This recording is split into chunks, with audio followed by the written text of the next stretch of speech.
नमस्कार। चलिए आज एक बहुत ही दिलचस्प सफर पर चलते हैं। हम ये देखेंगे कि कैसे एक बहुत ही छोटी, बहुत ही निजी चीज जैसे किसी घर की छत एक बहुत बड़े वैश्विक वादे से जुड़ी हुई है। तो चलिए इसी सवाल से शुरू करते हैं।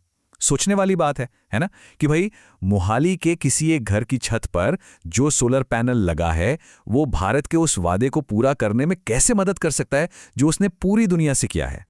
इसी सवाल का जवाब ढूंढने के लिए हम एक सुनहरे धागे को पकड़कर आगे बढ़ेंगे। ये वो धागा है जो एक घर की सोलर पावर को दुनिया भर के क्लाइमेट मिशन से जोड़ता है। तो चलिए इसका सिरा पकड़ते हैं और देखते हैं ये हमें कहां ले जाता है। तो सबसे पहले हमें ये समझना होगा कि दुनिया के लेवल पर हमारे लक्ष्य क्या हैं। मतलब ये वो बड़े बड़े वादे हैं जिनके आधार पर भारत जैसे देश अपनी योजनाएं बनाते हैं।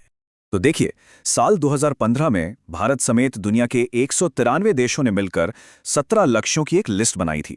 इसे सस्टेनेबल डेवलपमेंट गोल्स या एसडीजीज कहते हैं। आप इसे एक तरह से पूरी इंसानियत के लिए एक टू डू लिस्ट समझ सकते हैं। गरीबी खत्म करनी है, पृथ्वी को बचाना है और यह पक्का करना है कि कोई भी पीछे न छूटे। अब इन 17 लक्ष्यों में से दो सीधे सीधे सोलर एनर्जी से जुड़े हैं। एक है लक्ष्य नंबर 7 जो कहता है कि सबको सस्ती और साफ ऊर्जा मिले, और दूसरा है लक्ष्य नंबर 13 जो कहता है कि क्लाइमेट चेंज पर तुरंत एक्शन लिया जाए। और इन दोनों के बीच का जो पुल है ना, वो है सौर ऊर्जा। यही वो टेक्नोलॉजी है जो भारत को एक साथ ये दोनों लक्ष्य हासिल करने में मदद कर रही है। 2015 में ही एक और बहुत बड़ा ऐतिहासिक समझौता हुआ, पेरिस एग्रीमेंट। ये एक ग्लोबल वादा था कि हम सब मिलकर धरती का तापमान बहुत ज्यादा नहीं बढ़ने देंगे। और इसकी सबसे खास बात ये थी कि हर देश ने अपनी क्षमता के हिसाब से अपने लक्ष्य खुद तय किए। मतलब किसी पर कुछ थोपा नहीं गया। और यहां पर भारत का जो स्टैंड है वो हमेशा से बिल्कुल साफ रहा है। क्लाइमेट जस्टिस यानी जलवायु न्याय। भारत का मानना है कि जिन विकसित देशों ने सदियों तक प्रदूषण फैलाया, अब उनकी जिम्मेदारी बनती है कि वो विकासशील देशों को पुरानी टेक्नोलॉजी छोड़कर सीधे क्लीन एनर्जी अपनाने में मदद करें। और सोलर एनर्जी बिल्कुल वही छलांग है। तो ये तो हुई दुनिया की बात।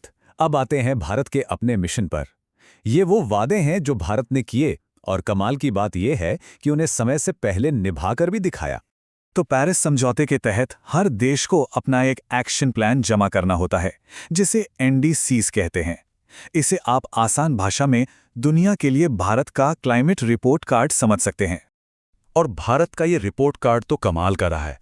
जरा देखिए, 2015 में हमने वादा किया कि 2030 तक हमारी 40% बिजली क्लीन सोर्स से आएगी। फिर 2022 में हमने इस लक्ष्य को बढ़ाकर 50% कर दिया। और सबसे जबरदस्त बात यह है कि हमने ये लक्ष्य 2025 में ही, मतलब डेडलाइन से 5 साल पहले ही पूरा कर लिया। अब तो 2035 के लिए 60% का और भी बड़ा लक्ष्य तय हो चुका है।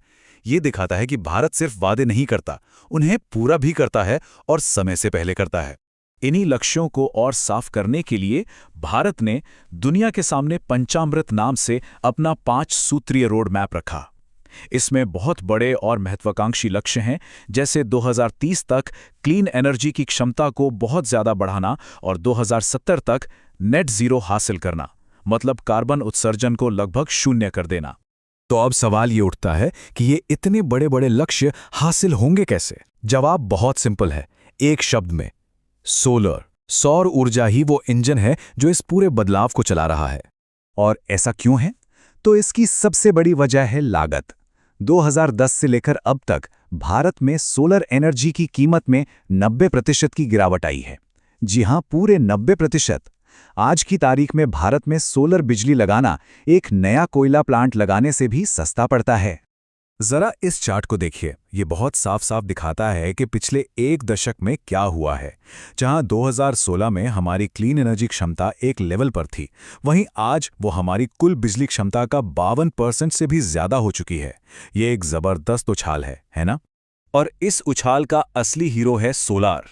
मार्च 2026 तक भारत की सोलार क्षमता 150 गीगावाट को पार कर चुकी थी। अब इसे ऐसे समझिए, ये 2014 के मुकाबले 53 गुना ज्यादा है।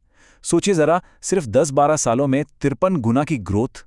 और जमीन पर इसका असर क्या हो रहा है? ये जो 150 गीगावाट क्षमता है, ये हर साल 200 मिलियन टन से भी ज्यादा कार्बन डाइऑक्साइड को हवा में जाने से रोक रही है। ये उतना ही है जैसे लाखों कारों को सड़कों से हटा दिया गया हो। लेकिन ये कहानी सिर्फ गीगावाट, टेक्नोलॉजी और बड़े बड़े नंबरों की नहीं है। ये कहानी उन लोगों की है जो इस बदलाव को जमीनी हकीकत में बदल रहे हैं। और इस क्रांति के दिल में है भारत की महिलाएं। और ये बात बिल्कुल सही कही गई है कि भारत की जलवायु के लिए लड़ाई तभी सफल होगी जब महिलाएं इसका नेतृत्व करेंगी। वो सिर्फ इस बदलाव से फायदा उठाने वाली नहीं है, बल्कि वो इस बदलाव की सबसे ताकतवर एजेंट है।